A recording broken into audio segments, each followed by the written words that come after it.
tem deputado que usa emenda parlamentar para pagar cachê do Wesley Safadão. Para mim, isso deveria ser crime. O sujeito tinha que ser preso preventivamente de fazer isso. Se quem tem capacidade de trabalho se negar a trabalhar, ele vai perder o acesso ao benefício. Ah, mas nós temos muitos problemas. Sim, o Paquistão também tem. E tem bomba atômica. A gente não quer matar ninguém. A gente quer prender. Só que se a polícia subir o morro e você atirar, aí a gente vai ter que te matar. Infelizmente, você terá que vir a óbito.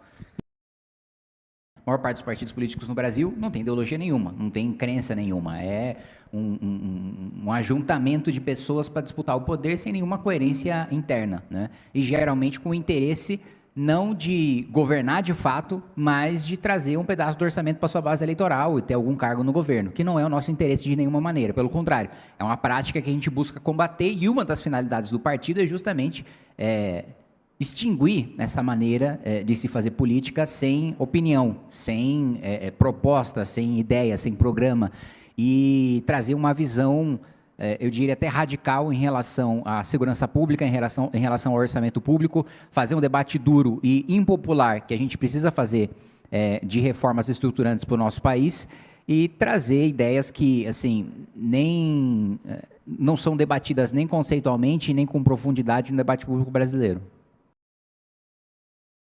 Nenhum país se desenvolve tendo metade da sua população dependendo de benefício assistencial ou previdenciário. Não existe um case de sucesso com um paralelo com os números que a gente tem. Aquele que tiver capacidade de trabalho, com o Renan Santos sendo presidente da República e que receber Bolsa Família, ele será colocado para trabalhar. Não faltará oportunidade, né, de trabalho para essa pessoa para receber o dobro, pelo menos, do Bolsa Família, que vai ser um salário, né? Então, quem tiver capacidade de trabalho vai ser colocado para trabalhar. Quem não quiser trabalhar vai perder acesso ao benefício. Quem não puder trabalhar vai receber o benefício, naturalmente. A gente não vai deixar alguém debilitado numa situação de extrema carência ou de doença sem receber, passar fome, porque não tem capacidade de trabalhar. Agora, quem tem capacidade de trabalhar, tem que trabalhar sob pena de perder o benefício. Não precisa provar que não tem emprego na região. O próprio governo vai chegar e vai falar, olha, tem emprego para você.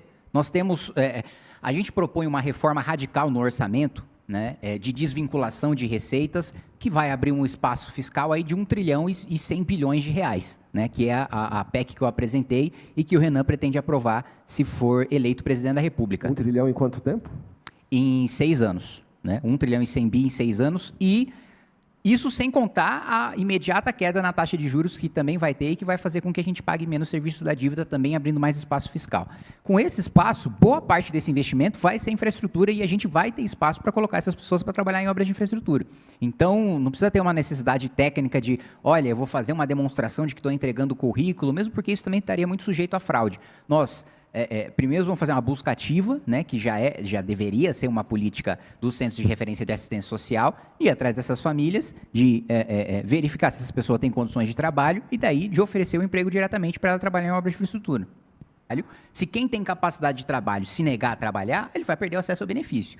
Agora, gás do povo, pé de meia, outros programas nesse sentido, eu realmente não vejo sentido em existir, porque, primeiro, eles não são... do ponto de vista social, inteligentes. O Fome Zero fracassou em contraposição ao Bolsa Família porque ele tinha a mesma lógica do gás do povo. Em vez de eu dar o dinheiro para o sujeito gastar com aquilo que é a prioridade da própria família dele, eu, governo, vou criar uma estrutura de logística para ter caminhão e ter a compra de comida para eu chegar na casa do cara e entregar a comida na casa dele. A mesma coisa está sendo feito com o gás do povo. E veja, é uma política social que, na verdade, está atendendo o lobby do Suarez, do Rei do Gás, que está sendo beneficiado com isso, de outras empresas que estão sendo beneficiadas com compras públicas, porque não tem por que o governo comprar qualquer coisa para as pessoas quando ele pode, de maneira mais eficiente, dar o dinheiro direto para elas comprarem. E outra coisa, você ter o Luz para Todos, você ter o Gás do Povo, você ter... tantas políticas para pagar tantas coisas diferentes, só mostra que a gente fracassou enquanto nação, só mostra que a nossa economia está em frangalhos, que o governo está vendo que as pessoas não conseguem pagar a própria conta de luz, aí paga a conta de luz no lugar dela. Não consegue comprar o próprio gás, paga o gás no lugar dela. Pô, peraí, então no nosso país as pessoas não estão com dinheiro para comprar nada, né? A gente precisa de uma geração de emprego e de renda para acabar com esse nível de dependência, porque... se a gente for levar isso às últimas consequências, as pessoas também não têm dinheiro para comprar casa, as pessoas também não têm dinheiro para comprar roupa. Então vamos fazer o governo comprar roupa e entregar para as pessoas, comprar casa e entregar para as pessoas. A gente está vendo os problemas estruturais que estão tendo no Minha Casa Minha Vida há algum tempo já, servindo lobby de setores da construção civil que são atendidos, e boa parte. Eu conversava com uma pessoa outro dia que disse que comprou 2 apartamentos do Minha Casa Minha Vida para alugar. Eu falei, mas peraí, isso não era uma política social voltada para o mais pobre?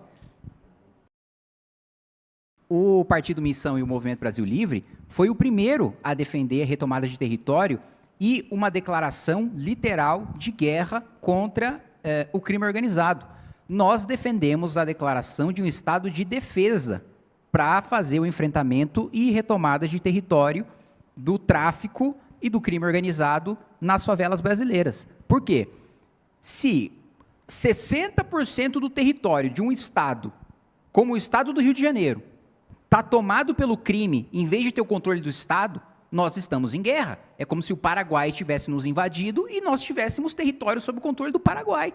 E aí a gente não vai aplicar o mesmo direito penal, com as mesmas garantias processuais e os mesmos direitos fundamentais para o soldado inimigo do Paraguai.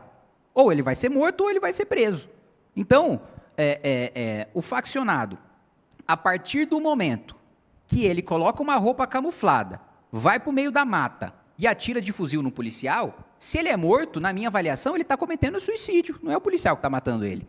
Automaticamente ele decidiu morrer. Ele colocou uma roupa camuflada. Ele foi para a mata e ele atirou de fuzil num policial, falou, meu amigo, você cometeu suicídio, só foi assistido por um policial. Foi sua escolha morrer. Né? É uma coisa que o Renan diz. Quando a gente fala do nosso lema, prendeu, matou, a gente não quer matar ninguém.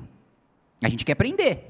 Só que se a polícia subir o morro e você atirar, aí a gente vai ter que te matar. Infelizmente, você terá que vir a óbito. Nenhuma operação policial vai matar um número de inocentes maior do que hoje, diariamente, já morrem nas áreas dominadas pelo crime.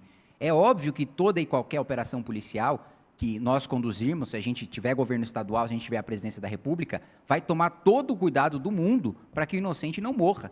Né? Nós não vamos... o objetivo de toda a operação é que nenhum morador morra, que nenhum policial morra e que só morra faccionados. Então, não em nenhum momento nós temos a intenção de dizer que vamos promover a morte de faccionados, custe o que custar, custando a vida de moradores inocentes. O que a gente quer é libertar esses moradores inocentes das mãos de faccionados que, pelo Tribunal do Crime, executam esses inocentes todos os dias. Para mim, emenda parlamentar tinha que acabar. Nem positiva, nem orçamento secreto, nem transparente, zero. Porque, vamos lá, tem deputado que usa emenda parlamentar para pagar cachê do Wesley Safadão. Para mim, isso deveria ser crime, o sujeito tinha que ser preso preventivamente de fazer isso. Mas sabe o que mais me dói? É do cara, ele anuncia isso e ele é aplaudido pela população. Ele vai lá e fala, ano que vem vou pagar o cachê, aí ele vai lá do lado da prefeita, aí o povo, é isso aí, tá muito bom, então você está entendendo. Isso é com a anuência do eleitorado, do povo. Que não quer fazer uma avaliação. Né? 80% da cidade não tem saneamento de esgoto. Aí o cara quer um show do Wesley Safadão.